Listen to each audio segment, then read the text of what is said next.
Hello बच्चों, कैसे हो आप लोग? बढ़िया। ओके। सो हम लोगों ने लास्ट क्लास में फोटो इलेक्ट्रिक इफेक्ट कंप्लीट कर लिया। ठीक है, अब हम लोग मूव करते हैं नेक्स्ट चैप्टर पे, एटॉमिक फिजिक्स। यहाँ पे हम लोग बात करेंगे एटम्स की। और ये आपका मैक्सिमम पार्ट पढ़ा हुआ है, आप लोग क्लास 11 केमिस्ट्री में पढ़ते हो एटॉमिक स्ट्रक्चर में, राइट? वहाँ पे आपका मैक्सिमम थिंग पढ़ा हुआ है। उसको हम फिर से एक डिफरेंट फ्लेवर में स्टार्ट करते हैं। उसमें कुछ यूज आपको समझ नहीं आएगा क्योंकि आपको पूरा फिजिक्स पढ़ा हुआ नहीं था। मतलब जो चीज़ मतलब हम लोग लास्ट में बिल्कुल 12th में लास्ट में पढ़ते हैं, और 11th केमिस्ट्री वहीं से स्टार्ट ही होता है। सो केमिस्ट्री कितना टफ है और फिजिक्स कितना आसान है, नहीं?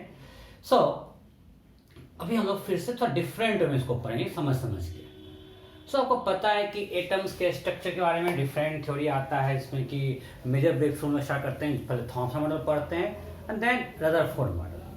रदरफोर्ड ने न्यूक्लियस की चर्चा किया। थॉमसन ने बोला था कि हर जगह जो पहले क्या हमारा था कि हर जगह प्लस चार्ज है, कहीं कहीं इलेक्ट्रॉन एम्बेडेड है। बट रदरफोर्ड ने एक्सपेरिमेंट किया, उसने बोला कि एटम के अंदर न्यूक्लियस एग्जिस्ट करता है, इसका वॉल्यूम एटम कंपेरिजन में बहुत कम है और सारा मास वहीं पे कंसंट्रेटेड है, right? And maximum space of atom is empty. उसके लिए उन्होंने क्या किया था? रदरफोर्ड ने स्कैटरिंग एक्सपेरिमेंट किया था। सो हमें जो फिजिक्स में पढ़ना रदरफोर्ड और बोर्ड वही मॉडल पढ़ना है। हम रदरफोर्ड से स्टार्ट करते हैं। रदरफोर्ड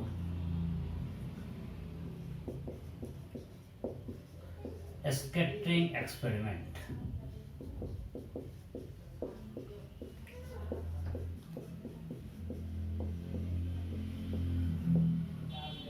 ठीक है, मैंने क्या किया था? एक थीन गोल्ड फाइल लिया था, थीन file.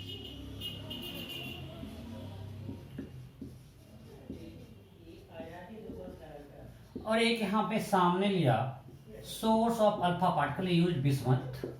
This is source of alpha particle.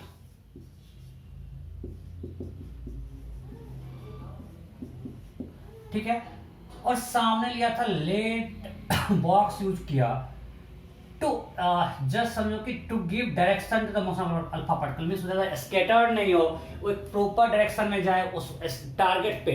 उसके लिए उन्होंने क्या यूज किया? लेड। और यहां पे सर्कुलर स्क्रीन था। इस सर्कुलर स्क्रीन पे जेडनेस का कोटिंग था। सिंटिलेटिंग इफेक्ट होगा, मीन जब इससे आके अल्फा पार्टिकल टकराएगा तो वहां पे स्पॉट बनेगा। और फिर हम लोग डिटेक्टर से देख सकते हैं कि कितना अल्फा पार्टिकल में डेविएशन होगा। समझो कि यहां से वो अल्फा पार्टिकल भेजे और मान ली कि अल्फा पार्टिकल जाके लेट सज्जू कि कोई अल्फा पार्टिकल ऐसे डेविएट होकर चला गया, लेट सज्जू कुछ ऐसा चला गया। सो यहाँ पे एक सिंटिलेटिंग इफेक्ट होगा, उसको डिटेक्टर देख लेगा कि हाँ उसने कितना एंगल डेविएट किया, ये कुछ थीटा डेविएशन है। ठीक है, तो सोर्स ऑफ अल्फा पार्टिकल है, लेड प्लेट का क्या वजह क्लियर है। Why we take thin foil? Thin इसलिए लेते हैं कि हम मानते हैं उसमें जब अल्फा पार्टिकल जा रहा है तो एक ही न्यूक्लियस से इंटरेक्ट कर रहा है। अगर बहुत ज्यादा लेयर होगा, बहुत सारे एटम्स का लेयर होगा, तो वो बहुत सारे न्यूक्लियस से इंटरेक्ट करेगा। हम जितना कोशिश करते हैं थिन हो जाए। आई थिंक जहां तक रदरफोर्ड ने शायद ऐसा कुछ लिया था, उसमें 2.7 मीटर के आसपास थिकनेस था शायद, बस क्रॉस चेक करना, एनसीईआरटी में गिवा डाटा। ठीक है, सो और उनका जो अल्फा पार्टिकल का एनर्जी था शायद ये था 7.2 मेगा इलेक्ट्रॉन वोल्ट। ये दोनों डाटा आपको क्रॉस चेक कर लेना एनसीईआरटी से। ठीक है, सो यहां पे ये हमने अल्फा पार्टिकल भेजा। अब क्या है अल्फा पार्टिकल? क्या होता है आपको पता है कि अल्फा इज He24। तो प्लस चार्ज, ये हीलियम का न्यूक्लियस है और यहां पे एक गोल्ड का एटम है। अब उन्हें एक्सपेरिमेंट में क्या देखा? हम मानते हैं कि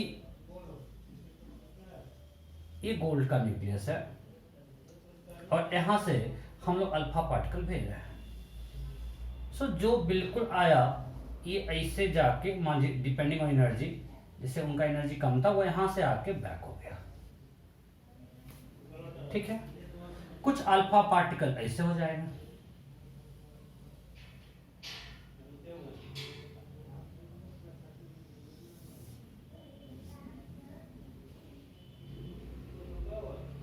कुछ अल्फा पार्टिकल का डेविएशन ऐसा हो जाएगा,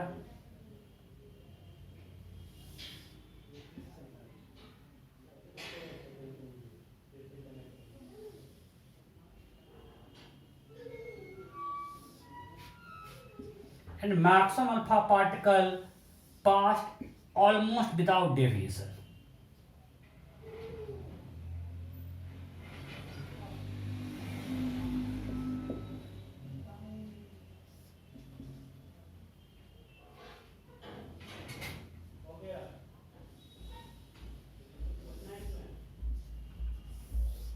ऐसा कुछ होता कि ये हमारा अल्फा का सोर्स है, यहाँ पे हमारा टारगेट एटम है, मान लो उसका ये न्यूक्लियस है, तो कुछ पार्टिकल जो है वेरी फ्यू जो कि यहां से बैक आ गया,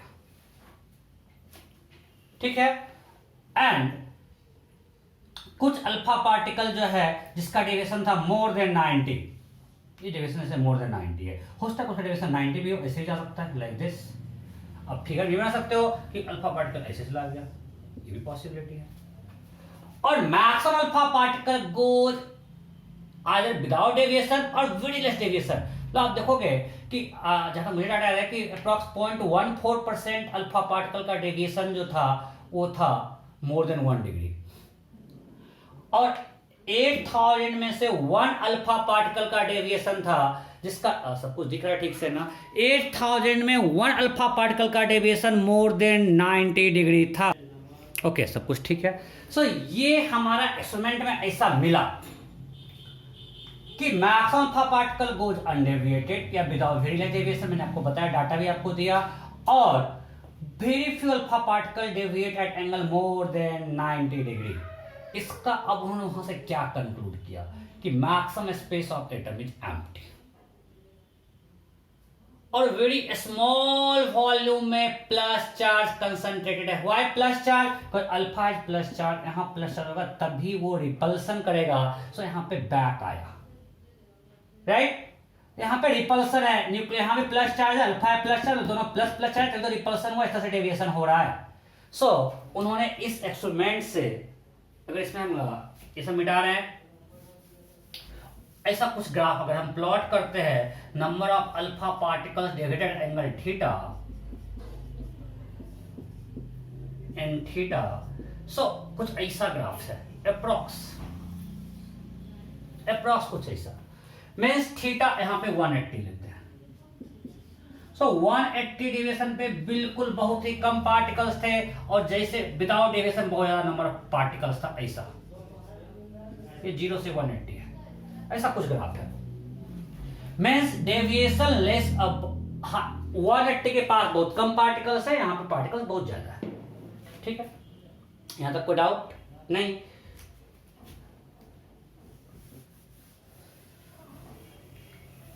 ओके, अब वहां पे इसके बाद और क्या रिजल्ट मिला कि जो पार्टिकल, मान लीजिए कि ये मेरा सेंटर ये है, बिल्कुल इसके सेंटर ऑफ न्यूक्लियस इसका परपेंडिकुलर डिस्टेंस कम है, जैसे बिल्कुल परपेंडिकुलर डिस्टेंस 0 है, न्यूक्लियस का सेंटर से परपेंडिकुलर डिस्टेंस 0 है, तो इसमें डेविएशन मैक्सिमम हुआ, ऐसे गया और ऐसे आ गया, फिर यहां पे गया, इससे पास है, सो डेविएशन ज्यादा हुआ। जैसे जैसे इससे डिस्टेंस बढ़ रहा है, ये डेविएशन डिक्रीज कर रहा है। This distance is called impact parameter. क्या है? Impact parameter. हम लोग कुछ टर्म डिफाइन करेंगे, impact parameter.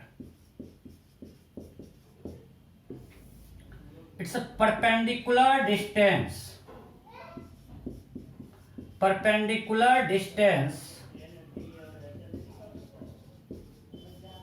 of initial velocity vector of alpha particle,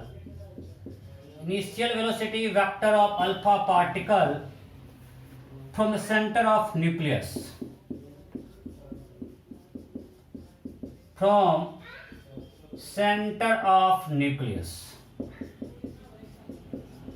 this is called impact parameter। जैसे यहाँ पे इस अल्फा पार्टिकल इम्पैक्ट पैरामीटर क्या है, ये इसके लिए, ये इसके लिए, ये मतलब ये सेंटर ऑफ न्यूक्लियस से इससे जो इसका परपेंडिकुलर डिस्टेंस है, भाई यहाँ पर डिस्टेंस ये है, यहाँ पर डिस्टेंस ये है, यहाँ पर डिस्टेंस ये है, जो परपेंडिकुलर डिस्टेंस है, मतलब इस लाइन से ये जो है ना, इस लाइन से ये जो लाइन है, इससे इसका जो डिस्टेंस है called impact parameter b. And as this b increases, deflection decreases, theta that is deflection is decreases. जैसे जैसे दूर जाएगा डिफ्लेक्शन डिक्रीज कर रहा है। Now this deflection angle depends on many parameters, कि आपका इसका थिकनेस क्या है, स्क्रीन कितने डिस्टेंस पर रखा हुआ है, इसका एटॉमिक नंबर क्या है, इस बहुत सारे फैक्टर्स पे डिपेंड करता है, राइट। तो इसमें से हमको दो फैक्टर ध्यान रखना है, तीन फैक्टर्स को, दो इंपॉर्टेंट है। Number of alpha particle deflected angle theta is proportional to Z square and is proportional to 1 by sine 4 theta 2। इसका एक लंबा सा एक्सप्रेशन आपको याद करने की कोई जरूरत नहीं है, आप याद नहीं कोई, मैं लिख भी नहीं रहा हूं। Here n theta is number of alpha particles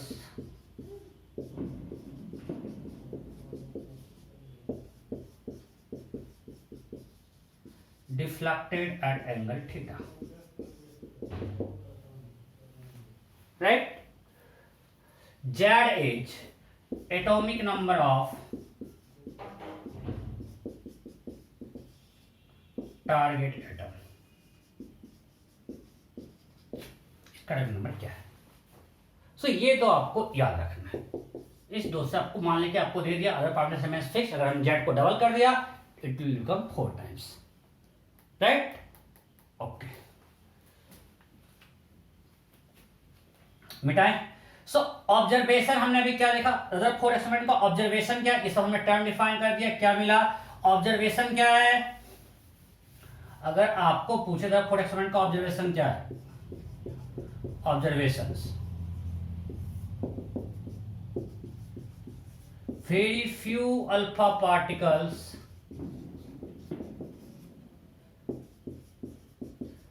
deflected by angle more than 90 degree, approx 1 in 8,000। जरूरत नहीं अपना। maximum alpha particle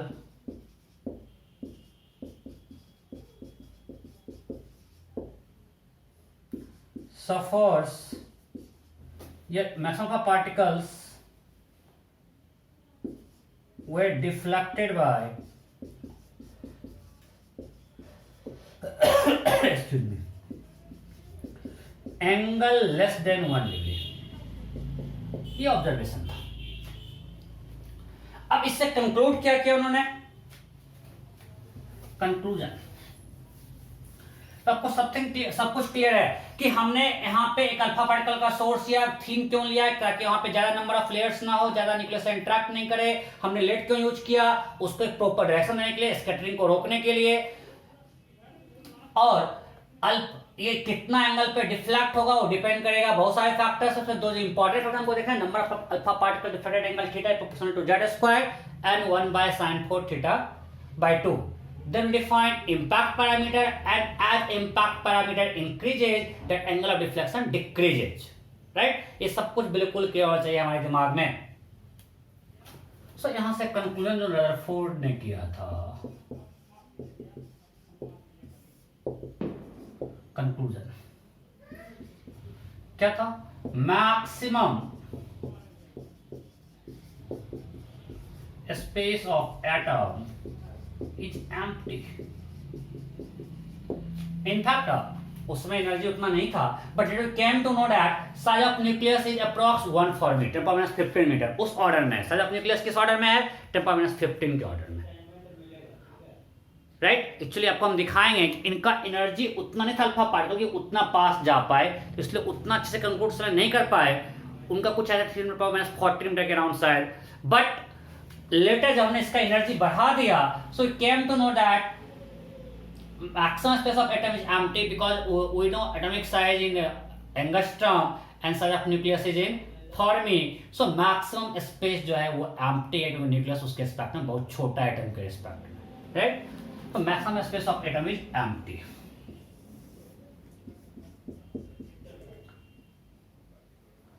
whole mass of atom, whole mass of an atom is concentrated in nucleus.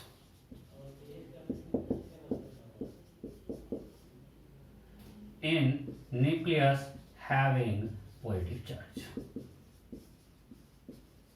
और ने कहा electron revolves around nucleus. Electrons revolve around nucleus.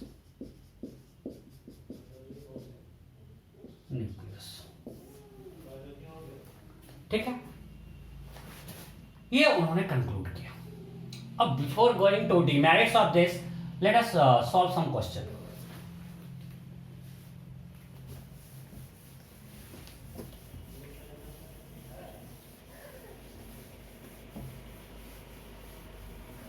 इसमें दो thing है. पहले हम आपको जो दिया उस पर क्वेश्चन करते हैं कि let's assume if n alpha particles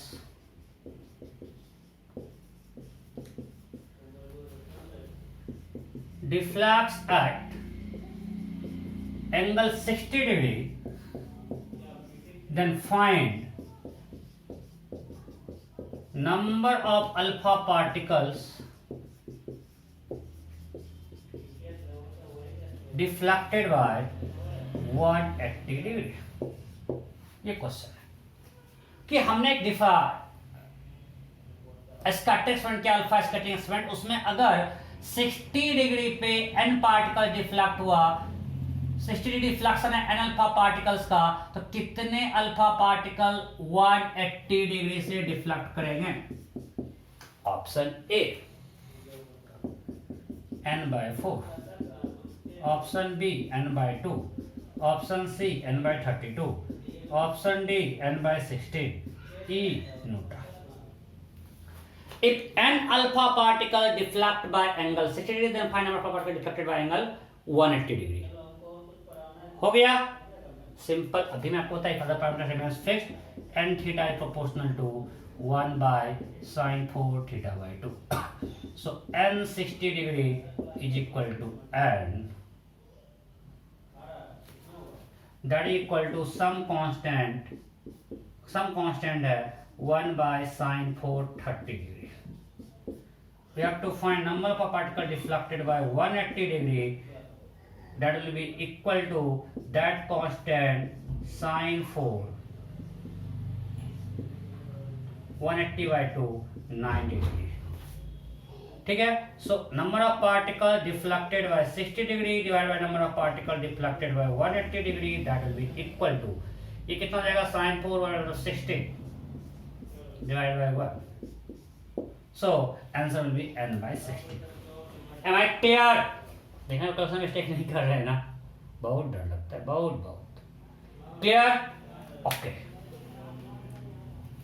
next thing, मैंने आपको बोला कि kinetic energy of alpha particle sufficient नहीं था उसके बहुत पास जाने का. इसका क्या मतलब है तो समझते हैं. यहां पे हमारे पास न्यूक्लियस है, इधर कोई चार्ज जेड, और यहां पे अल्फा पार्टिकल्स पे चार्ज है 2e. Let's assume this initial sufficient is something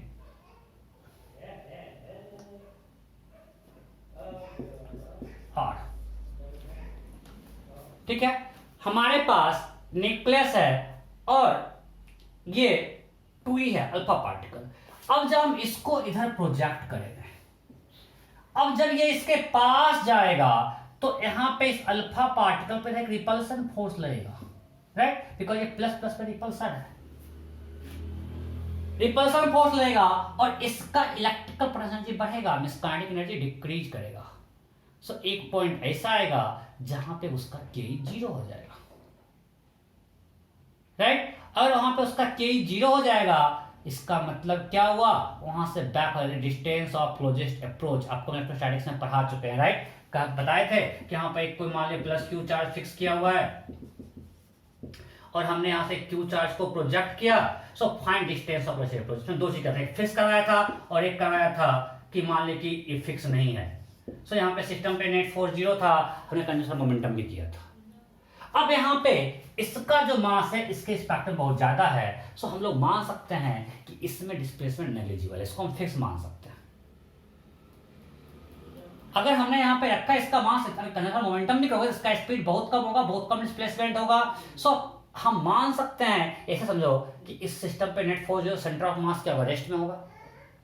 आप लोग सेंटर ऑफ मास तो पढ़ चुके हो, आपके लिए तो समझना और आसान है कि अगर यहाँ पे ये है, ये न्यूक्लियस है, और ये न्यूक्लियस है, और ये अल्फा पार्टिकल है। So mass of nucleus is much larger than mass of alpha particle, और इस पूरे सिस्टम पे इसको इधर रिपेल कर रहा है, ये इसको रिपेल करेगा। तो सिस्टम पे नेट फोर्स 0 है, centre of mass will at rest. और हमको पता है कि centre of mass heavier mass के पास होता है। Centre of mass divide distributed with particle inverse ratio of mass. So अगर ये मास बहुत ज्यादा है, हम मास में सेंटर ऑफ मास बिल्कुल इसी पे है, सो हम इस पार्टिकल को ऑलमोस्ट रेस्ट में मान सकते हैं।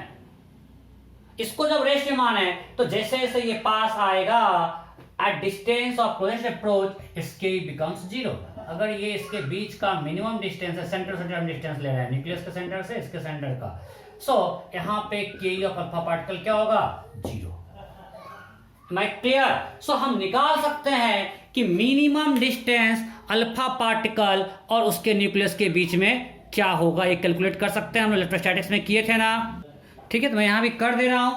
सो यहां पे अब ये डिस्टेंस हम मान सकते हैं कि जो ये होगा इसके स्पेक्ट्रम बहुत ज्यादा है, तो ऑलमोस्ट हम मानते हैं इंफिनिटी से आ रहा है, ठीक है। सो इसमें सिर्फ क्या है, सिर्फ के ही है। सो यहां पे कुछ के ऑफ अल्फा पार्टिकल आपको दिया हुआ है।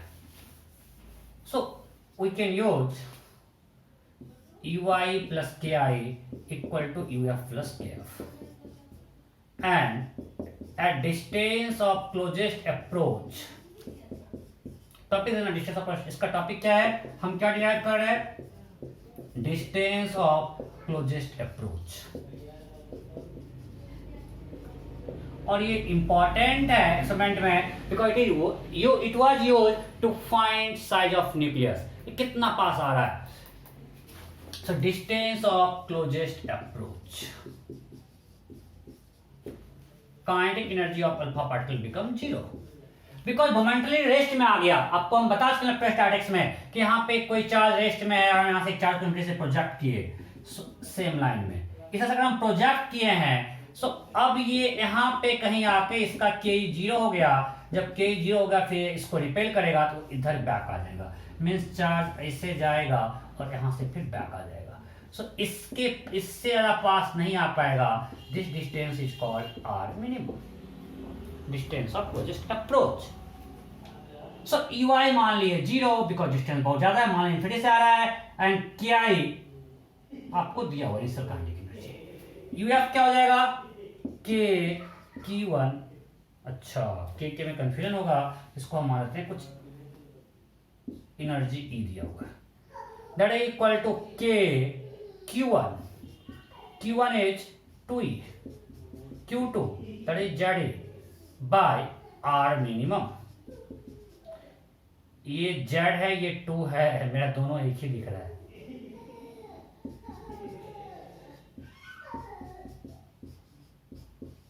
k q1 q2 by r plus 0 because at distance of alpha particle k becomes 0.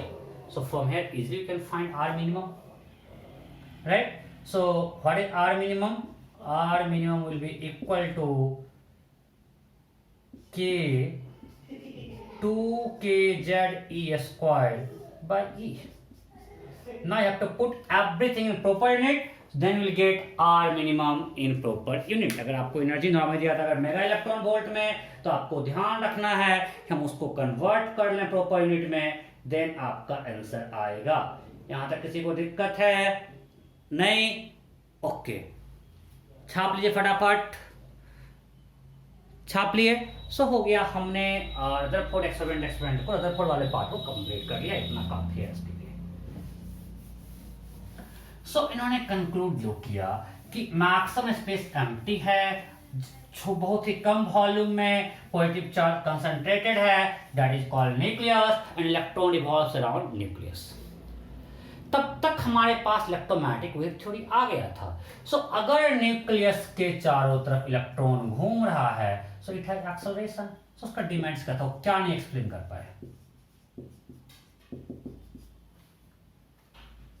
Drawback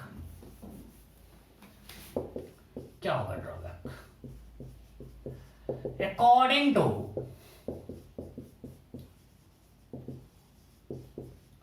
electromagnetic wave theory,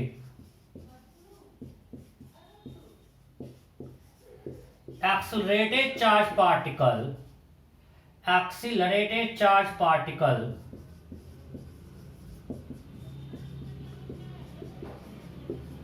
emit radiation. So electron will emit radiation causing decrease in its energy, leading to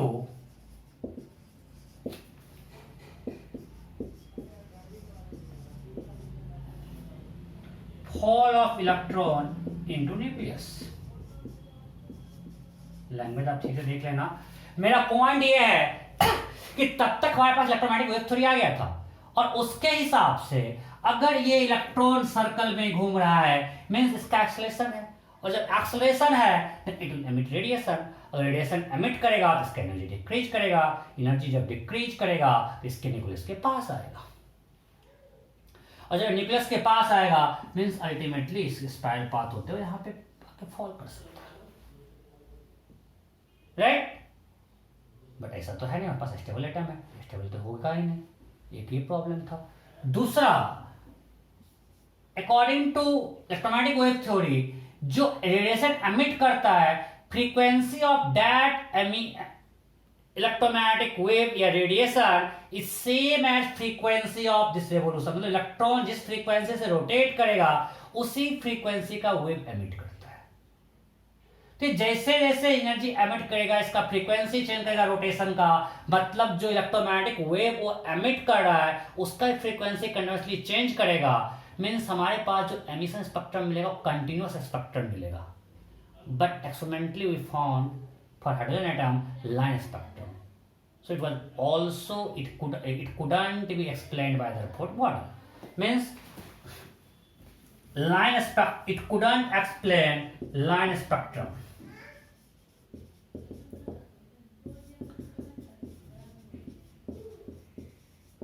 it's okay, आप लोग पढ़ चुके हैं, बहुत ज्यादा time नहीं दे रहा हूं। मैंने क्या बोला कि ईएमएफ थ्योरी के हिसाब से जब कोई रोटेट करता है charge particle, extend charge particle emits radiation and frequency of that radiation is same as frequency of revolution. तो जैसे इसका एनर्जी चेंज होगा फ्रीक्वेंसी भी चेंज करेगा, जैसे जैसे इसका एनर्जी डिक्रीज करेगा ये फ्रीक्वेंसी चेंज करेगा, जब ये फ्रीक्वेंसी चेंज करेगा सो जो वेव एमिट कर रहा है उसका फ्रीक्वेंसी चेंज होगा। सो कंटिन्यूअसली फ्रीक्वेंसी हमारा वेव का चेंज हो रहा है, तो हमको जो वेव मिल रहा है वो हमारे पास सारा वेव मिल रहा है, सारा फ्रीक्वेंसी मिल रहा है। So will get continuous spectrum according to this model. But ऐसा रियलिटी में था नहीं, वो क्या था? लाइन था। सो इस स्टेबिलिटी ऑफ न्यूक्लियस एक्सप्लेन नहीं कर पा रहे थे, इसको एक्सप्लेन नहीं कर पा रहे थे, तो दरफोर मॉडल में ड्रॉबैक्स था। तो इसको इस इशू को सॉल्व करने के लिए हम क्या है, नील्स बोर, और नील्स बोर ने अपना थ्योरी प्रपोज किया, राइट? और उस समय वो मेजर ब्रेक थ्रू था, ऑल्दो बहुत रिसर्च हो गया, उसके बाद उन्होंने कुछ वेव थ्योरी आ गया, इलेक्ट्रॉन का, श्रोडिंगर आ गया, बट वो एक मेजर ब्रेक थ्रू था जो कि हमारे एटम्स को स्टडी में हेल्प किया।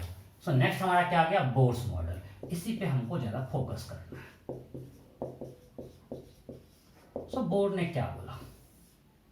इन्होंने पहले बोला इलेक्ट्रॉन्स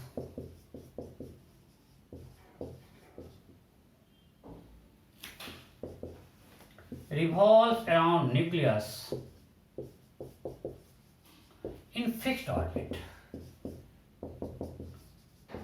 थोड़ी प्रपोज कर दिया कि फिक्स ऑर्बिट में घूमता है भाई, उसका रेडियस चेंज नहीं होता है अगर वो एक ऑर्बिट में उसी ऑर्बिट में घूम रहा है, ठीक है? और जब वो अपने ऑर्बिट में है it doesn't emit radiation when electron is in its orbit.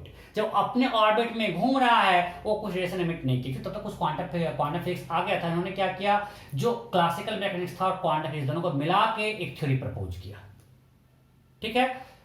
सो इन्होंने बोला electron revolves around nucleus in fixed orbit and doesn't emit radiation.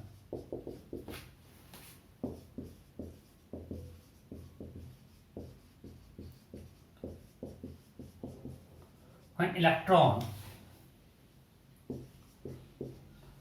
revolves in its orbit, that is, its energy remains constant. Its energy remains constant. So electron एक fix orbit में घूमता है, और जब वो उस ऑर्बिट में घूम रहा है तो वो कोई रेडिएशन एमिट नहीं किया, उसका एनर्जी डिक्रीज नहीं किया, मींस इस ऑर्बिट में इसका एक फिक्स्ड एनर्जी है इलेक्ट्रॉन का। ऐसा बोला, ऐसा होता है, ठीक है। और एक बहुत ही इंटरेस्टिंग थिंग फिर से बोल दिया, मतलब क्वांटम फिजिक्स को क्लासिकल मैकेनिक्स से फिर यहाँ पे कनेक्ट किया। मोमेंटम टर्म बोलते जो हम लोग क्लासिकल मैकेनिक्स में पढ़ते हैं कि इलेक्ट्रॉन भाई हर ऑर्बिट में कहीं भी नहीं घूमेगा। Angular momentum of electron in its orbit, angular momentum, it's a classical mechanics term, of electron in its orbit is integral multiple of, क्या लिख रहा हूं, मजा आ रहा है ना सब कुछ पढ़ा हुआ पढ़ने में, integral multiple of h bar. H bar क्या है, एच बाई 2 पाई। अब मतलब मैक्सिमम आपको हर जगह एच बार ही मिलता है, तो आपको क्या चाहिए, H bar is H by 2 पाई। अब क्वेश्चन बुक में हर जगह एच बार मिलता है, एच बाई 2 पाई लिखना बंद कर दिया, it's h bar, integral multiple of h bar. अब इसको, अब वहां पर तो आप पढ़े थे केमिस्ट्री में, अब इसको अच्छे से आप समझ सकते हो थोड़ा, इसको मिटा रहा हूं और सेकेंड टर्म को एक्सप्लेन करते हैं।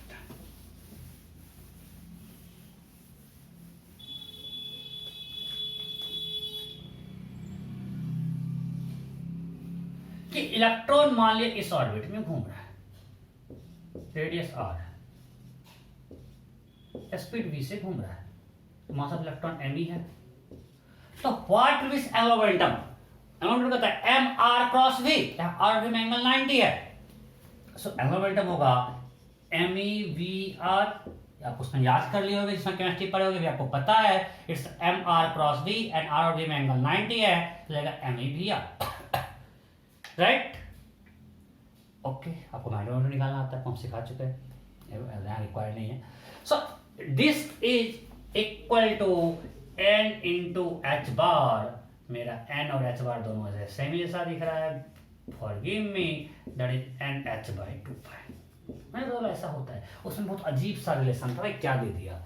Letter when we came to know about wave theory of matter, mean जब हम इलेक्ट्रॉन को मानते हैं कि इलेक्ट्रॉन का भी वेव नेचर है, वहां से डी ब्रॉग्ली इसको एक्सप्लेन कर पाया कि ये एनर्जी कांस्टेंट क्या है। इलेक्ट्रॉन का जब वेव थ्योरी मानते हैं तो हम मान सकते, दिखा सकते हैं कि इलेक्ट्रॉन वेव इसमें सर्किट में इस क्या बोल रहा हूं, अपने ऑर्बिट में इलेक्ट्रॉन, जब इलेक्ट्रॉन रोटेट कर रहा है, it has fixed energy because it forms standing wave. कैसे आपको दिखाते हैं, यहां से क्या आया, m e v r equal to h by 2 pi. So from here we can write 2 pi r equal to h by n h by mb, that is equal to n lambda। आपको हम पिछले class में पढ़ाए थे कि lambda d rho is h by mb। So electron अपने orbit में इसको फॉलो कर रहा है, और हम लोग वेव में पढ़ चुके हैं n lambda। आपको याद होगा कि जब हमने स्टैंडिंग वेव पढ़ा था, अगर ये दोनों एंड नोड है, अगर दोनों एंड नोड है, दो नोड के, इसका जो लेंथ हमेशा n लैम्डा बाई 2 था। तो ये n लैम्डा है, जैसे 2n लैम्डा बाई 2, मतलब ये एक स्टैंडिंग वेव टाइप मान सकते हैं कि माने इलेक्ट्रॉन अपने थर्ड ऑर्बिट में है। अगर थर्ड ऑर्बिट में है तो ऐसा,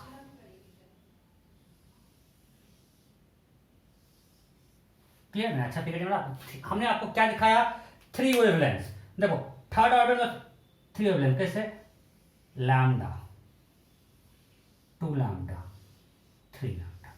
सो इसका जो पेरिफेरी है वो 3 लैम्डा है। तो अगर आपको ऐसा फिगर दिया हुआ है मींस n इक्वल टू क्या है 3, आपको पहचान आना चाहिए, राइट। अगर फोर्थ ऑर्बिट में 2 पाई इक्वल टू 4 लैम्डा, तो 1 लैम्डा हुआ, 2 लैम्डा, 3 लैम्डा, बाद मेरा छोटा हो गया, लैम्डा सब सेम होना चाहिए। तो अच्छे से बनाओ आप लोग कि आपको दिखे क्या सब इक्वल है।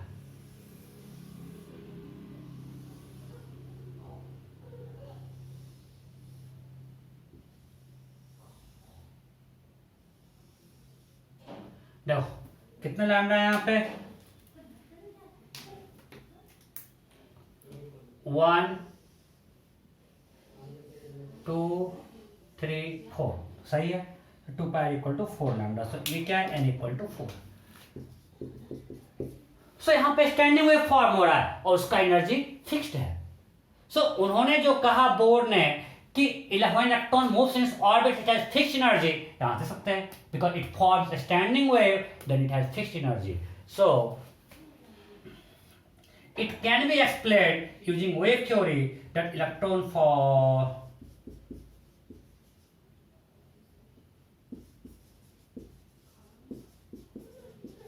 a standing wave in its orbit, so it has fixed energy. ये बाद में, उसके बाद ये एक्सप्लेन हो पाया, उस समय ये नहीं था वेव थ्योरी, बाद में एक्सप्लेन हुआ। क्लियर, जहां तक कोई डाउट? तो ये 2 पोस्टुलेट हुआ, थर्ड क्या था?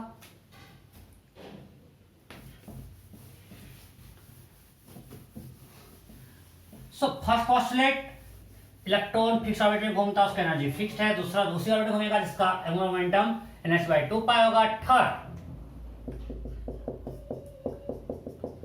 इलेक्ट्रॉन में jump from orbit of higher energy to orbit of lower energy, and due to this transition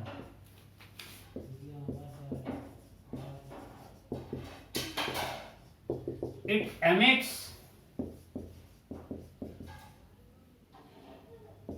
electromagnetic waves having energy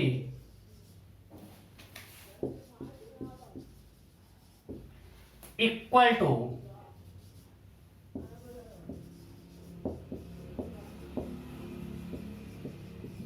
difference in energy of 2 orbits.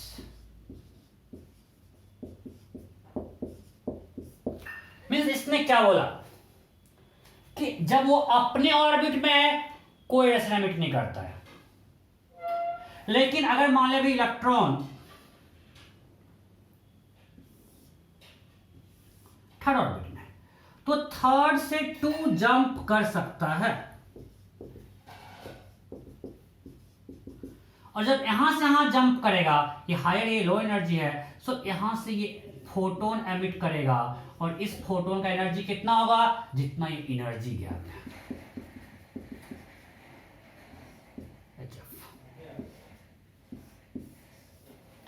So means जो भी due transition अपने orbit में जब घूम रहा है उस समय कोई एमिशन नहीं हो रहा है, जब वो ट्रांजिशन हुआ एक ऑर्बिट से ऑर्बिट में उस समय उसने रेडिएशन एमिट किया। ये उनका थर्ड था, और यहां से उन्होंने लाइन स्पेक्ट्रा को एक्सप्लेन कर दिया। अब उस समय इसमें डिमेरिट्स क्या था? First thing, it can be applied only for single electron system. क्यों? क्योंकि बोर्ड ने हर जगह इंट्रैक्शन माना सिर्फ न्यूक्लियस और इलेक्ट्रॉन का, but if a multi-electron system there will be interaction among electrons also. So since it was not considered in Bohr's theory, so Bohr theory couldn't explain multi-electron system, मतलब उसके behaviour को explain नहीं कर पाया, it was applicable only for single electron system, right? So इसका demerits है, फिर इसको पूरा थोड़ी पढ़ेंगे, पर डिमेरिट्स लिख लेते हैं अभी।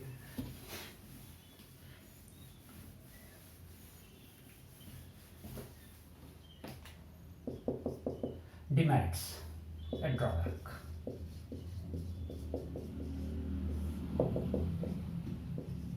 It's applicable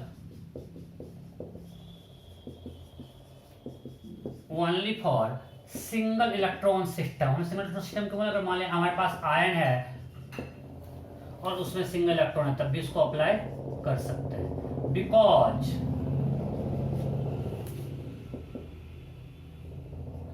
it considered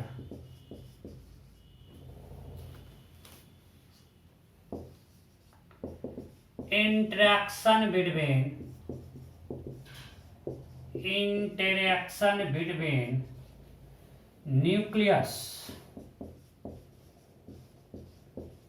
and electrons only.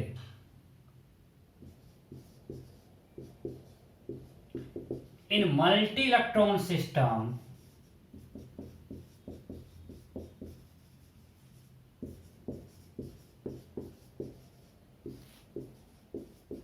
there will be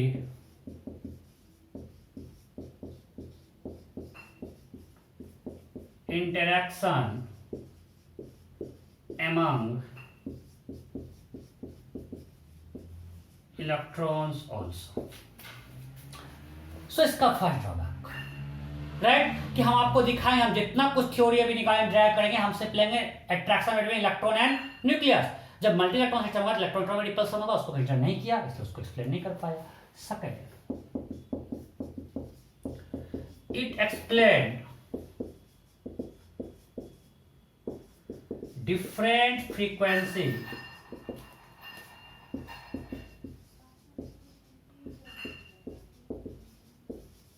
of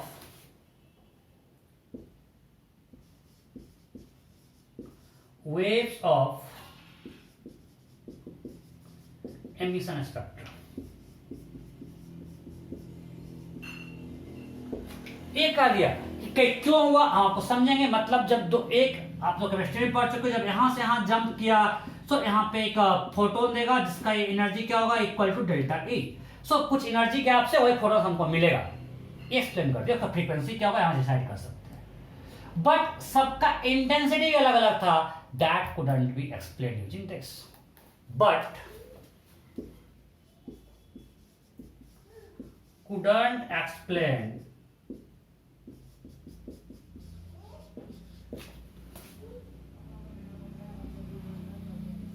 different and intensity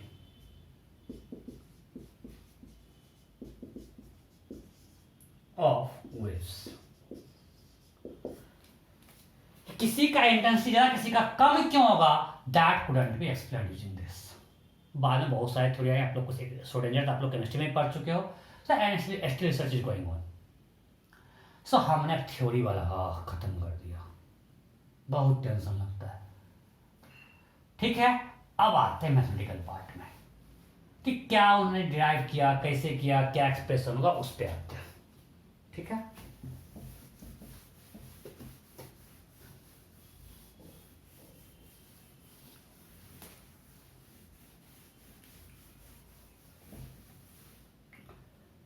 अब ये आप केमिस्ट्री में पढ़ चुके थे, इसको फास्ट करते हैं कि हमारे पास एक हाइड्रोजन एटम उसी को ले रहे हैं.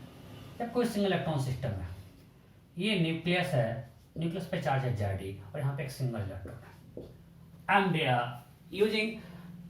Using for general single electron system. मैं उसको डिराइव कर रहा हूँ कि उसके न्यूक्लियस पे चार्ज Zi है और एक सिंगल इलेक्ट्रॉन रोटेट कर रहा है, रिवॉल्व कर रहा है सर्कुलर पाथ में. ठीक है, सो अगर सर्कल में घूम रहा है तो it requires centripetal force and that force will provide by electrostatic attraction force. आपको पता है इसके बीच का अट्रैक्शन फोर्स क्या होगा, K Q1 Q2 by R square, that is K Zi square by R square. मैं इसको एक क्रॉस कर रहा हूं ताकि आपको ट्रू नहीं लगे. ठीक है, बस देखना कुछ गलती नहीं करे. K Zi square by R square. And this force provides required centripetal acceleration, so this force will be equal to centripetal force. अब आपको इतना फिजिक्स तो आता है, mv square by r. So 1r got cancelled. So हमको यहाँ से एक इक्वेशन मिल गया, k Zi square by r equal to mv²। अब हमें निकालना है रेडियस ऑफ nth ऑर्बिट, ये निकालना है रेडियस ऑफ nth ऑर्बिट, ये निकालना है Rn, ये निकालना है। सो अब यहाँ पे आर भी और वी भी है, हमको v को रिप्लेस करना पड़ेगा। So will use Bohr model, जिसका सेकंड पोस्टुलेट था mvr equal to nh/2π। From here we can write, we can replace v in terms of r, v is nh/2π mr. So replace here v in terms of r, we'll get kz²/r equal to m n² h² by 4π² m² r². This got cancelled. So what is r now? R will be equal to m h² by, चलो एक m cancel हो जाएगा, सो h² bye, देखना कुछ mistake नहीं करें, जिम्मेवारी आपकी, मेरी कोई जिम्मेवारी नहीं। This divide by 4π² m k z e² into n² by z। कुछ छूटा भी क्या? जो काम पहले तो मेरा सही है, हमको पता है, और कुछ छूटा भी है क्या? e² आ गया, h² नीचे 4π², लगता नहीं है कुछ छूटा है। यहाँ पे दो चीज हमको ध्यान रखना है। सो ये रेडियस ऑफ nth ऑर्बिट हो गया। सो दिस, अब देखो ये कांस्टेंट है, दिस इज प्लैंक्स कांस्टेंट, ये मास ऑफ इलेक्ट्रॉन है, ये k क्या है 1/4πε0 ई इलेक्ट्रॉनिक चार्ज। सो यहाँ पे सब कुछ कांस्टेंट है भाई, यहाँ सब कुछ क्या है? Constant. So this is some constant into n²/z। एक तो आपको ये ध्यान रखना है, दूसरा आपको एक और ध्यान रखना है कि मास ऑफ इलेक्ट्रॉन रेडियस में नीचे आया, r इज सर ये तो कांस्टेंट पे क्यों लिख रहे हैं, आगे समझ में आएगा। यहाँ पे m क्या आया? नीचे आया, ये आपको ध्यान रखना है, आगे काम आएगा। So it r is r0 n²/z, और you know r0 is 0.529 angstrom. So हम इसको लिख रहे हैं r is equal to 0.529 n²/z angstrom. So radius of nth orbit, फटाफट छापो, फटाफट छापो, चलो जल्दी छापो। सही है, आपके कुछ जेड छूटा नहीं, यहाँ पे डाल दो, कंफ्यूजन नहीं हो। Z Z Z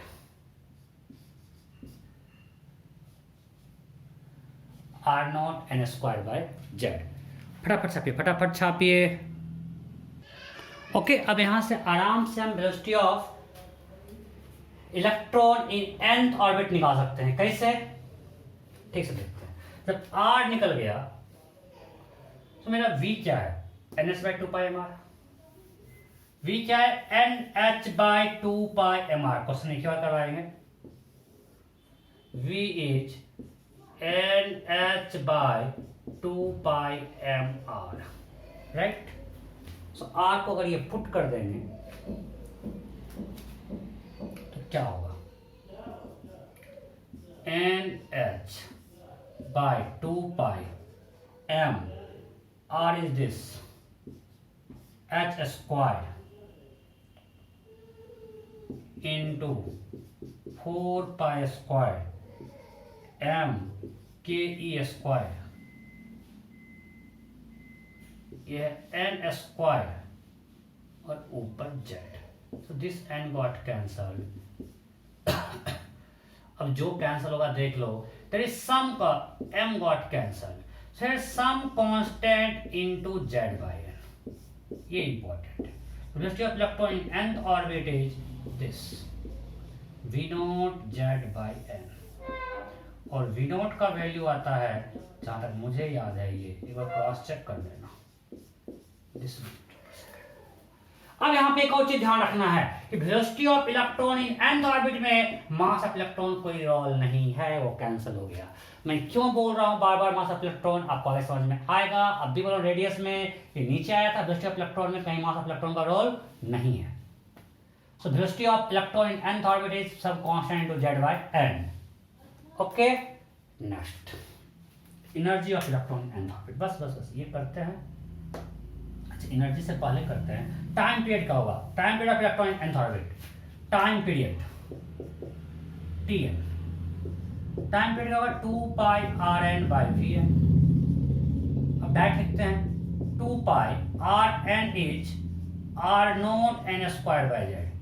We'll put everything in proper unit, and Vn is V0 z by n. So that will be equal to 2 pi R0 by V0 n square by z into n by z। Am I clear? यहां तक कोई दिक्कत नहीं? फिर z में दिक्कत हो रहा है।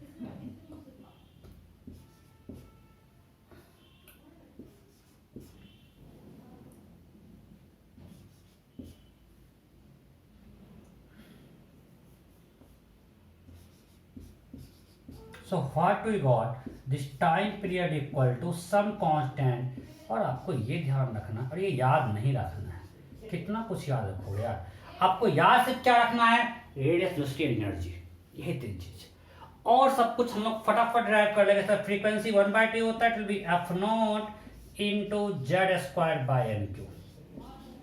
सो इतना कुछ आप याद करोगे तो कंफ्यूजन होगा, गलती का चांस है, तो तुरंत ड्राइव कर लेना। अगर आपको Rn Vn पता है, ड्राइव करने में कितना टाइम लगेगा, कुछ नहीं लगेगा। कोई डाउट नहीं? सो हमने time period of electron in nth orbit निकाल लिया, frequency of electron in nth orbit निकाल लिया, velocity of electron in nth orbit निकाल लिया, radius of electron in nth orbit निकाल लिया। अब है energy of electron in nth orbit. Energy of electron in nth orbit, energy of electron in nth orbit, energy of electron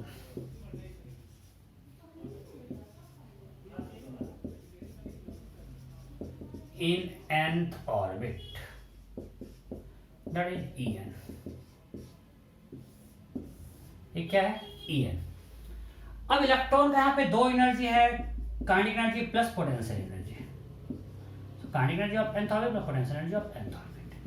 लेकिन यहाँ पे मैं जूम करें, उसकी सेपरेशन इनफिनिटी है, तो उसका पोटेंशियल एनर्जी क्या था, 0।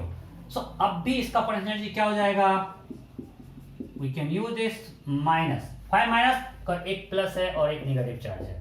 सो minus k Z square by r, what is the radius of nth orbit and potential energy, minus k Z square by r, k q1 q2 bye are. Okay, ये कब लिख पा रहे हैं, जब हमने माना, आपको बता चुके हैं इलेक्ट्रोस्टैटिक्स में, potential energy of two charged particle system is k q1 q2 by r when if you assume when charge are separated by infinite distance potential energy was 0। अभी हमने वही माना, p at infinity 0।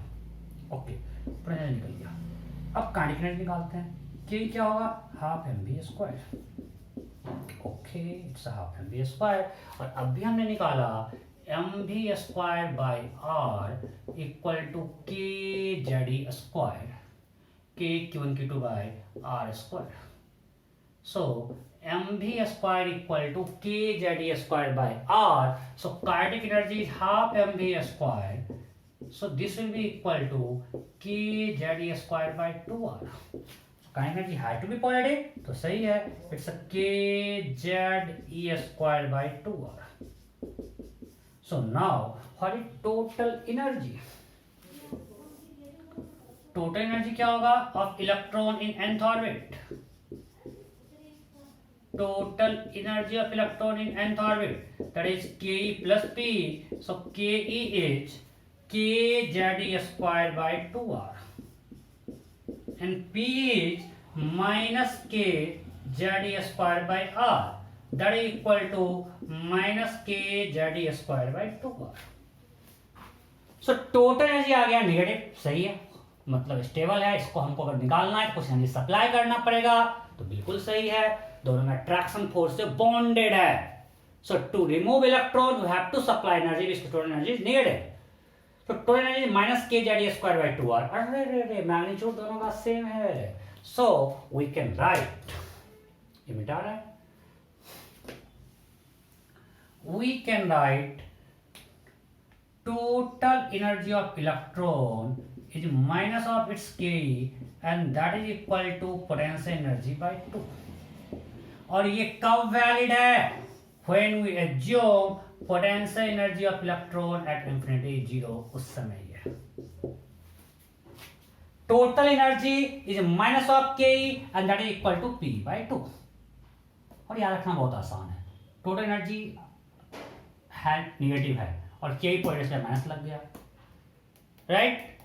और P, अब जब हमको पता है T इक्वल टू क्या होता है के बाई पी, सो अगर T निगेटिव है के पॉइंट है मतलब ये उसका P बड़ा होगा, तो ये टोटल एनर्जी क्या है P का। वैसे याद रखना, कर लो यार, डेरिवेशन में कितना टाइम लगेगा, कोई दिक्कत नहीं। सो अब क्वेश्चन करते हैं। अच्छा, अब अगर हमने डिराइव करा है, यहाँ पे सब कुछ अगर रखेंगे तो En क्या होगा, तो हम उतना ड्राइव नहीं करेंगे, सब R का वैल्यू नहीं रखने वाले हैं, हम डायरेक्ट लिखते हैं।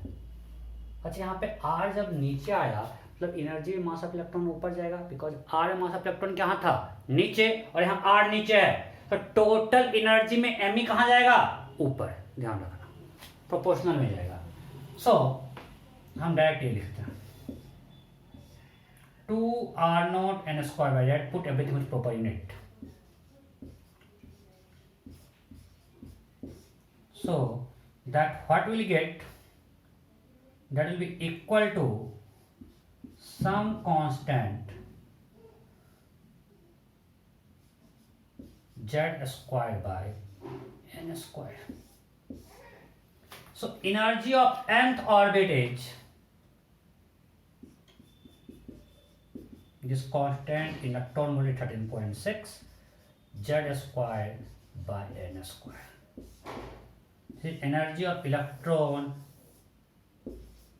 in nth orbit in electron volt, it's a minus 13.6 z square by n square electron volt। फटाफट छापो, सब दिख रहा है, बिल्कुल दिख रहा है, फटाफट छापिए, छाप लिए। अब ये बहुत काम का चीज है, हम इसको बहुत ज़्यादा यूज करेंगे, जब स्पेक्ट्रम पढ़ेंगे तो ये बहुत ज़्यादा यूज होगा। जैसे अगर हम अभी ऑर्बिट का एनर्जी निकालें, डिफरेंट ऑर्बिट्स का, for hydrogen atom, for H atom,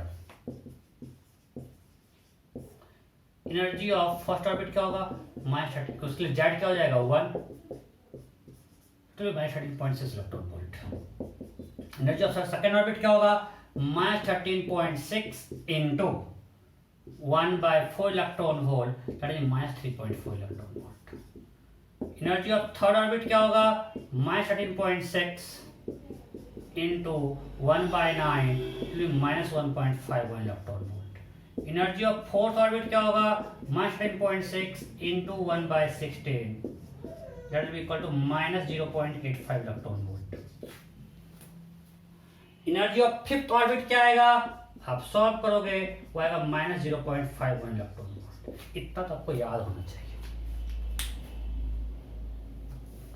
ये आपको अच्छे से बिल्कुल याद हो कि क्वेश्चन तभी फास्ट सॉल्व होगा। अगर हम एनर्जी लेवल डायग्राम बनाए तो सबसे कम एनर्जी किसका है, फर्स्ट ऑर्बिट का, n इक्वल टू 1, इसका एनर्जी -13.6 इलेक्ट्रॉन वोल्ट। फिर सेकेंड ऑर्बिट का है -3.4 इलेक्ट्रॉन वोल्ट। थर्ड ऑर्बिट का है -1.51 इलेक्ट्रॉन वोल्ट। फोर्थ ऑर्बिट का है -0.85 electron volt. Then fifth orbit का है -0.51 इलेक्ट्रॉन वोल्ट। सो इसके बीच कितना का गैप है, एनर्जी गैप 10.2। यहां कितने का गैप है, देखो इसके बीच कितने का गैप है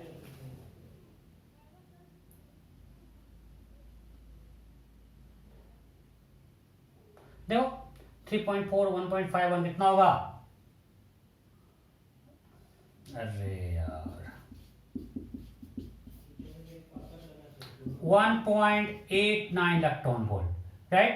यहां पे 0.66 और यहां पे 0.34। सो गैप डिक्रीज हो रहा है। तब से देख लेना भाई, ये गैप डिक्रीज है। आपको जो एनर्जी लेवल डायग्राम है यहाँ पे हम देखें, आपको जब भी अगर ड्रॉ करना है आपको ध्यान रखना है कि ये गैप डिक्रीज हो रहा है। और मैं बोलता हूं ये तो बिल्कुल बिल्कुल आपके टंग पर होना चाहिए, एटलीस्ट फिफ्थ ऑर्बिट तक हाइड्रोजन का। अगर आपने H का निकाल लिया, अगर पूछेगा He प्लस का, उसके लिए Z क्या हो जाएगा? 2, तो Z स्क्वायर में सबको 4 से मल्टीप्लाई कर देंगे। Li प्लस प्लस के लिए सबको 9 से मल्टीप्लाई कर देंगे। सो ये आपको मैं बार बार बोल रहा हूं, याद रखेंगे स्पेक्ट्रम में हम जब भी वेवलेंथ निकालेंगे बस ये गैप निकालेंगे और 1240 बाय दैट कर देंगे डायरेक्ट। हम वो 1 बाय लैम्डा और Z स्क्वायर सब करेंगे, बहुत टाइम लगेगा, उतना एग्जाम में टाइम नहीं होता है। सो ये energy level diagram for hydrogen atom है। ये n equal to 3, n equal to 4, n equal to 5। अब आपको पता है n equal to 1 is called ground state, right? n equal to 2 is first excited state. ये मेरा क्या है? Ground state. सो अगर आपको बोलेगा energy in first excited state means you have to find energy of n is equal to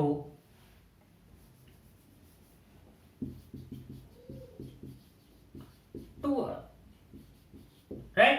अगर आपको बोलेगा फर्स्ट एक्साइटेड स्टेट तो n का वैल्यू क्या है? 1 या 2?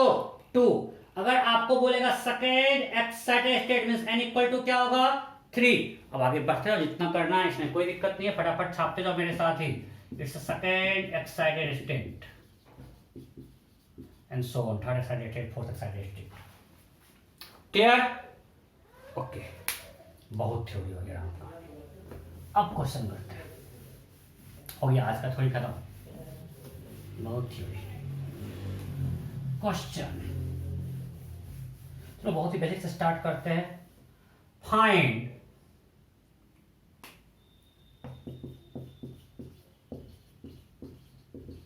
Radius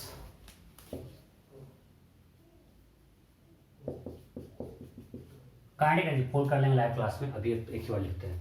radius K P and total energy of third orbit of Li plus plus. ये question है। You have to find radius K P and total energy of third orbit Li plus. मैं एक बार में एक सारा क्वेश्चन दे दिया क्योंकि ये भाई आप बहुत कर चुके हो केमिस्ट्री में। हो गया सिंपल। आर एन क्या होता है? R naught n square by Z या 0.529 n square by Z angstrom, यह है ना? ओके। सो यहां पे मेरा एन क्या है? 3। क्वेश्चन में दिया हुआ है थर्ड ऑर्बिट।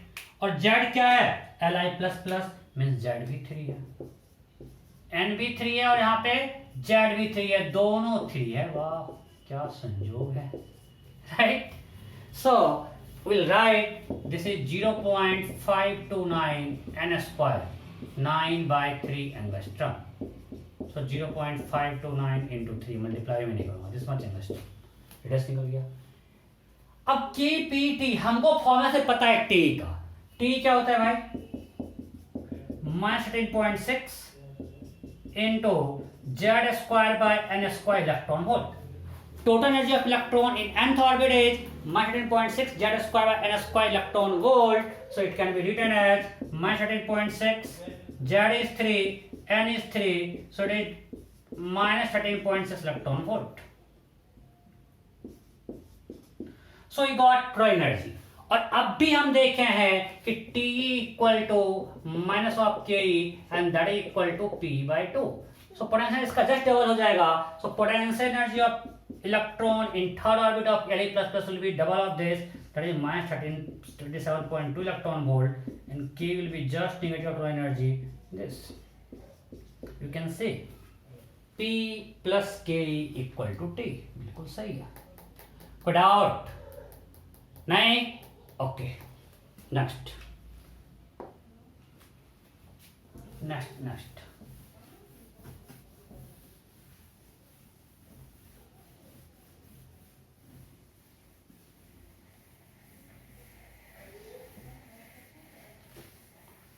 क्वेश्चन है find ratio of acceleration of electron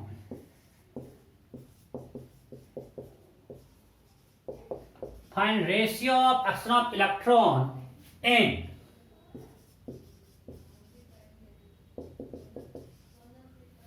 third orbit of Li plus plus and second orbit of hydrogen atom. You have to find ratio of accretion of electron in third orbit of Li plus plus and second orbit of hydrogen atom. इस दोनों में A का ratio क्या होगा? फटाफट करो, मैं भी कर रहा हूं।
Okay, so have to find ratio of action of electron in third orbit of Li plus and second orbit of H atom. हो गया क्या? फटाफट करो यार, कितना टाइम बचा हुआ है? जल्दी करो, इसको खत्म करना है। खत्म करना मीन्स पूरा खत्म नहीं होगा भाई, मतलब ये वाला टॉपिक पूरा टाइम फिर साथ खत्म नहीं होने वाला है। हो गया, चलो मैं करता हूँ। एक्शन ऑफ इलेक्ट्रॉन क्या होगा? Action is v square by r. अब वी है मेरा V naught S into Z by N, so it's Z square by N square divided by R मेरा क्या है? R naught into N square by Z. Am I clear? So from here we got this V naught square by R naught into ZQ by N4. So acceleration of electron in nth orbit is proportional to ZQ by N4. यहाँ तक किसी को कोई doubt है? कोई calculation mistake नहीं किए? लग नहीं रहा है। So A is proportional to ZQ, एक ही पे पूछा हुआ है, ZQ by N4, right? So action of electron in third orbit of Li plus plus क्या होगा? Some acceleration a naught into ZQ। ZQ क्या है? यहाँ पे Z इसके लिए 3 है, सो 27, और N कितना है? ये भी 3 है, 81, that is a naught by 3। No problem, कोई दिक्कत? Acceleration of electron in second orbit of H atom again A naught ZQ, it's a 1Q by N4, it's 16, it's A naught by 16. So दोनों का ratio क्या होगा? 16 by 3. Am I clear? भाई calculation बस देख लेना, सिर्फ कैलकुलेशन ही तो है, इसमें है क्या। नेक्स्ट, अब थोड़ा अलग करते हैं, जो आप लोग केमिस्ट्री में, हाँ केमिस्ट्री में सब कुछ पढ़े हो, बहुत क्वेश्चन करते हो नहीं। ओके, अब एक क्वेश्चन देते हैं, find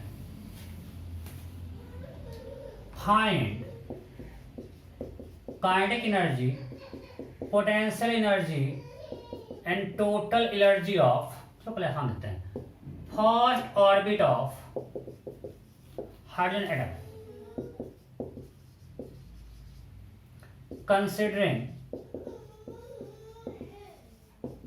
potential energy of first orbit of H atom is 0। आपको मानना है कि हाइड्रोजन के फर्स्ट ऑर्बिट में जो इलेक्ट्रॉन है उसका एनर्जी पोटेंशियल क्या है, 0। तो आपको उसका के, पी और टी लिखना है first orbit of H atom के लिए। चलो हम टी के लिए दे रहे हैं ऑप्शन, टी क्या होगा,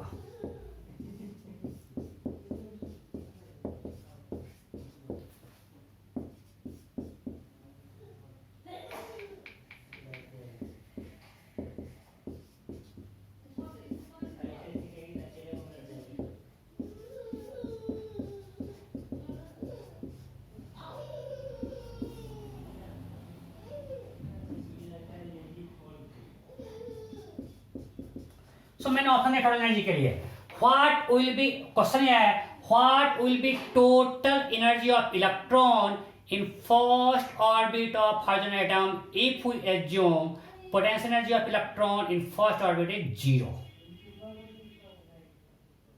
ओके, हो गया, गुड। लोग क्या किए, अच्छा पी क्या है, 0, सो टी इक्वल टू क्या होता है, p/2, so that is equal to 0, answer 0, but ये गलत है। मैंने आपको बोला कि t इक्वल टू माइनस के इक्वल टू p/2, ये कब वैलिड था, when you assume potential energy 0 at infinity.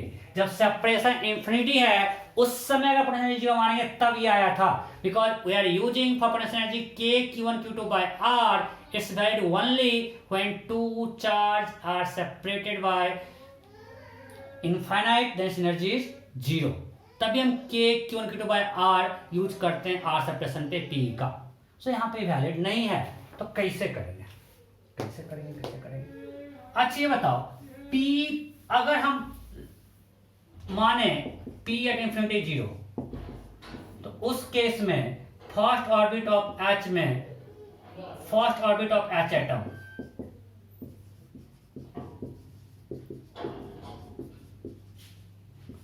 इस केस में उसका k क्या है, अभी निकालें 13.6 minus of t, total energy क्या है 13.6 और p क्या है माइनस 27.2, टोटल एनर्जी का डबल। ये हमको आता है, ठीक है। ये कब है, जब हमने इन्फिनिटी पोटेंशियल एनर्जी 0 माना। अब हमने क्या कर दिया, potential energy for n equal to 1 हमें 0 मानना है एच एटम के लिए। सो अब लिखते हैं के टी एंड पी। सो अब p क्या हो गया 0। अब सिम देखो, potential difference depends on reference. So जहां पे ये -7.2 था उसको हमने क्या कर दिया 0, रेफरेंस चेंज कर दिया। मतलब के रेफरेंस पे डिपेंड करता है क्या, काइनेटिक एनर्जी हाफ mv² यार। अगर हमने पोटेंशियल एनर्जी का रेफरेंस पॉइंट चेंज कर दिया, इलेक्ट्रॉन का मास चेंज किया क्या, नहीं किया। उसका स्पीड चेंज किया क्या, नहीं किया। सो के जो पहले था वो अभी भी रहेगा, तो टी दोनों को ऐड कर दिया। एम आई क्लियर, कोई दिक्कत नहीं। सो बिल्कुल सेम टाइप क्वेश्चन यहाँ पे आंसर क्या होगा, इस केस में के सेम रह जाएगा 13.6, पी हो जाएगा 0 और टी दोनों को ऐड के 13.6। ठीक, अब दूसरा क्वेश्चन करते हैं इसी टाइप का, बिल्कुल इसी टाइप का।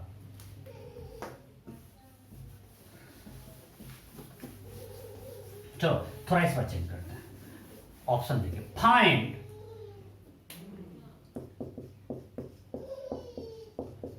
total energy of electron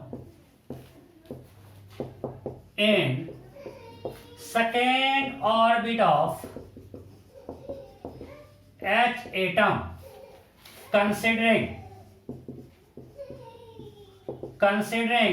potential energy of electron in first orbit of H atom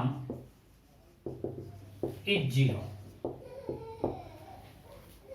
अब क्वेश्चन है, you have to find total energy of electron in second orbit of H atom considering potential energy of electron in first orbit of H atom is 0. फटाफट कीजिए, मैं भी कर रहा हूं.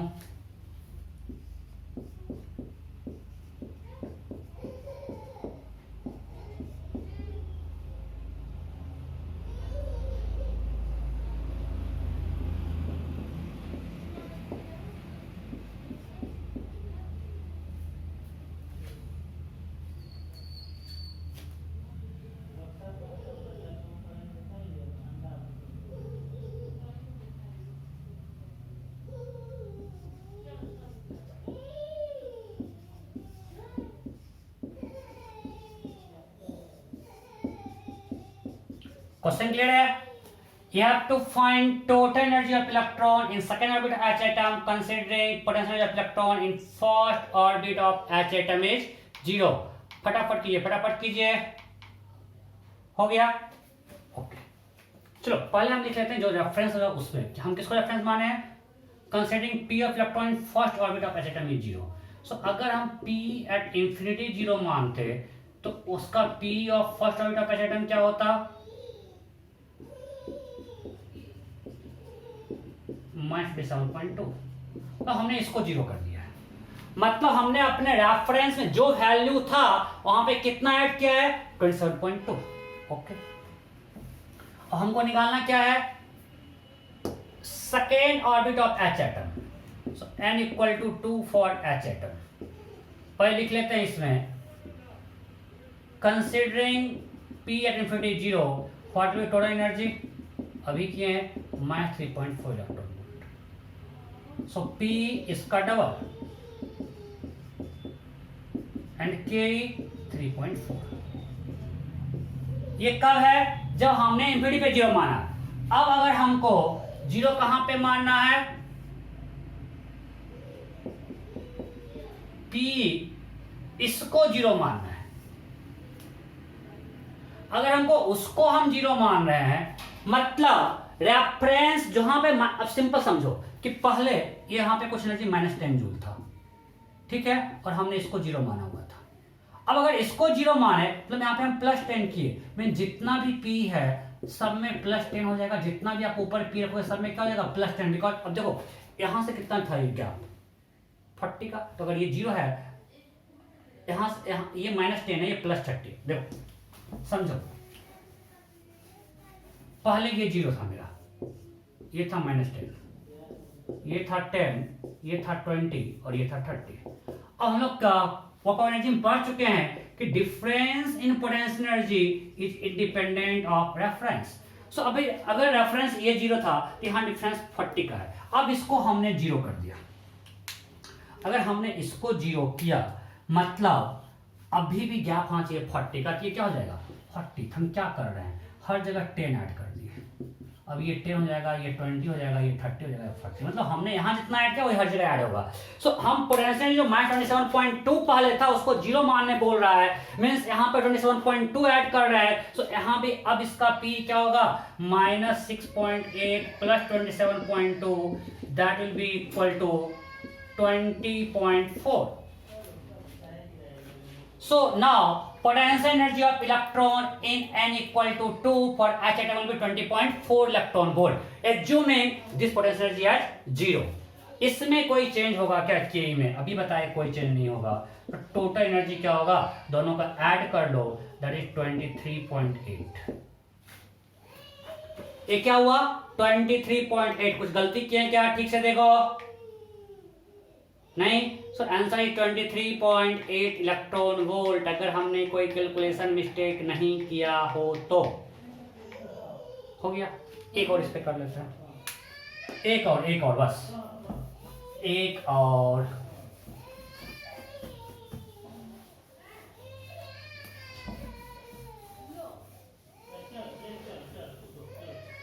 है ना, हल्ला कर रही है। ठीक से देखो, कुछ क्वेश्चन मिस्टेक तो नहीं है ना? थोड़ा न्यू टाइप क्वेश्चन है, तो एक और कर लेते हैं इस तरह का। एक और क्वेश्चन, चलो। क्वेश्चन है find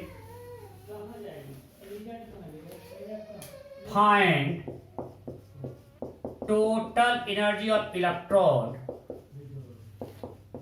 in second orbit of H atom considering potential energy of electron in first orbit of He++ is 0.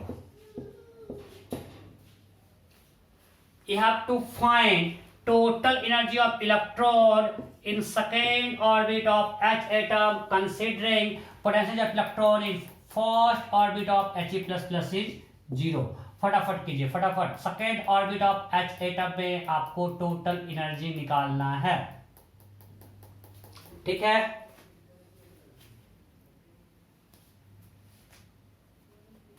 करो, मैं भी कर रहा हूं।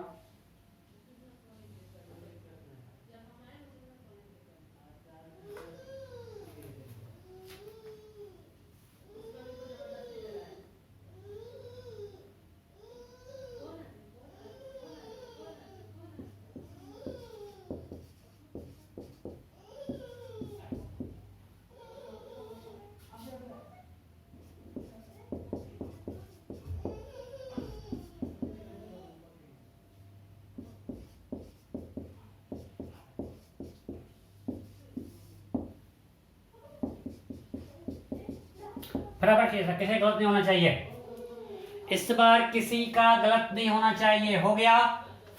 किसको हम जीरो मान रहे हैं? अगर हम P एट इंफिनिटी जीरो मानते तो potential energy of electron in n equal to 1 for He++ क्या होता?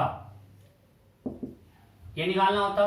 टोटल एनर्जी क्या होता? टोटल एनर्जी होता -13.6 Z² He plus n is 1, it is -54.4, right? सो इसका डबल होगा। अगर इन्फिनिटी पे हम जीरो मान रहे हैं तो P इसका डबल होगा, so that will be -108.8 electron volt, right? So अगर हम जीरो माने P एट इंफिनिटी तो उसका P ये होता, T ये होता। अब क्वेश्चन बोलिए इसको जीरो मान लो, मतलब रेफरेंस में 108.8 ऐड कर लो। सो हमको किसका पूछा? Second orbit of H atom, so n equal to 2 for H। अब सिंपल, टोटल एनर्जी पहले कितना था? -3.4 इलेक्ट्रॉन वोल्ट। इसमें कितना ऐड कर देना है? बिकॉज K में कोई चेंज हुआ नहीं और P में इतना से ऐड करना है तो टोटल में इतना ऐड होगा, तो ऐड कर दोगे तो ये आएगा। कोई दिक्कत? भाई कैलकुलेशन में हमेशा डर लगा रहता है, एक बार आप देख लेना। कोई दिक्कत है क्या? नहीं? Okay, so answer 105.4 electron volt. इस केस में K इक्वेशन होगा क्या? नहीं, K अभी भी होगा 3.4 इलेक्ट्रॉन वोल्ट। K 3.4 हो जाएगा, P हो जाएगा -6.8 प्लस दिस और T हो जाएगा, ऐड कर दो दोनों को तो यही आएगा। क्लियर? ओके। अब एक अलग टाइप क्वेश्चन करते हैं। Let's assume all postulates of Bohr is valid except, let's assume all postulates of Bohr is valid except electron revolves around nucleus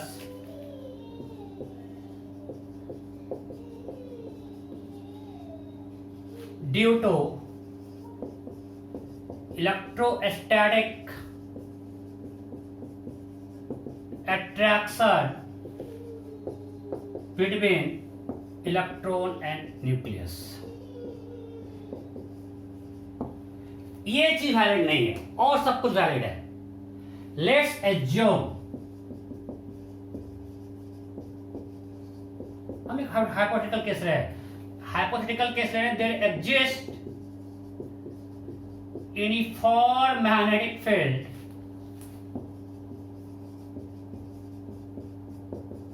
B naught inside atom and electron revolves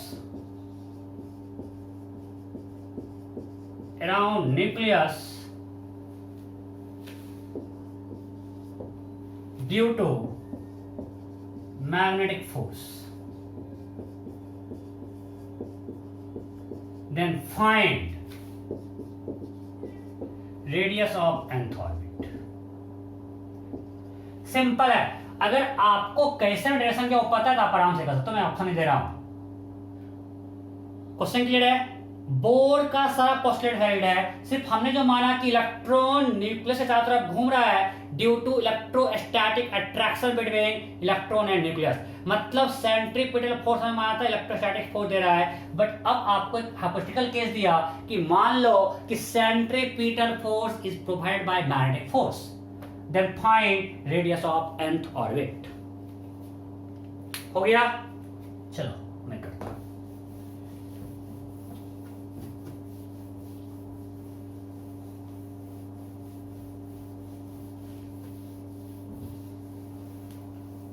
okay, करते हैं। अब हमने क्या किया था, दो चीज किया था, एक हमने अभी यूज किया था mv square by r equal to k Z square r square. अब क्या हो जाएगा कि mv square by r equal to e v b q v b, radius uniform magnetic perpendicular to the plane of circle लिखा है, वो लिखा होना चाहिए था। So mv square by r equal to e v b, so यहां से कैंसिल हो गया। So what we got mv by r equal to eb, equation 1, and according to both postulate mv r equal to nh by 2 pi, हमें r निकालना है, so v को replace करेंगे, it will be nh by 2 pi mr. Now putting v in equation 1, putting v in equation 1, अगर हमने equation 1 में v को put कर दिया तो क्या निकलेगा, m into nh by 2 pi m square r square equal to e into b। कोई दिक्कत? यहाँ तो कोई दिक्कत, अरे v को हमने बस ये पुट कर दिया है। सो 1m got cancelled, what we got, r square equal to nh by 2 pi m eb, so r will be under root this, that's it। Hypothetical case लेके ये, लेकिन आप तभी कर पाओगे जब आपको डेरिवेशन अच्छे से पता हो, इसलिए डेरिवेशन को कर रहे थे। अगर आपको डेरिवेशन नहीं पता है फिर आप ये नहीं कर पाओगे, कभी नहीं कर पाओगे, ठीक है। ओके, कुछ मिस्टेक तो नहीं किए हैं, m into v by r this this this this, हाँ स्क्वायर क्यों कर दिए थे भाई, mv by r, so m into this, इसका स्क्वायर क्यों, ये तो ऐसे ही कर दिया। और कुछ तो नहीं, कुछ गलती किए हुए हैं, देख लेना है, जिम्मेवारी आपकी, मिस्टेक होने का चांस है, बहुत लेट हो गया night. This this this r equal to nh by 2 by mr, ठीक है, m into v nh by 2 pi m r square, लग रहा है अब सही है, एक बार देख लेना। तो r स्क्वायर एनीवे, ठीक है। इस टाइप का मैं आपको एक और क्वेश्चन दे देता हूँ, कॉन्फिडेंस आ जाएगा। Again let's assume all postulates of Bohr are valid except it revolves around the nucleus due to electrostatic attraction force। और हमने क्या दे दिया, let's assume energy of orbit is c ln r, here c is constant and r is radius of orbit, then find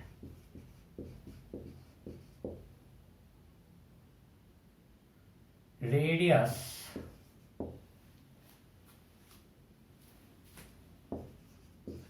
and total energy of nth orbit assuming Bohr's second postulate, क्या था वो, mvr equal to NH/r। मानते हैं कि अगर किसी orbit में U is potential energy of electron, potential energy of electron is C ln r। अगर हमने हाइपोथेटिकल केस आपको दिया कि potential energy of electron is C ln r, ln is natural law and r is radius of that orbit, then you have to find radius and total energy of nth orbit assuming Bohr's second postulate। मतलब mvr equal to h/2π को value मानना है और आपको हमने potential का special function दे दिया है। Then you have to find radius of nth orbit and total energy of nth orbit। ये आपका होमवर्क है, ये आपको करके आना है, ठीक है, नोट कर लिए। एक हमने जो सोचा था आज पार्ट कंप्लीट करें, नेक्स्ट क्लास में स्पेक्ट्रम पढ़ना है मेनली, और फिर कुछ छोटा टॉपिक एटॉमिक कॉलिजन है, इफेक्टिव मास, एनीवे वो सब नेक्स्ट क्लास में पढ़ेंगे। ओके, हम यहीं पे एंड करते हैं, बाय बाय।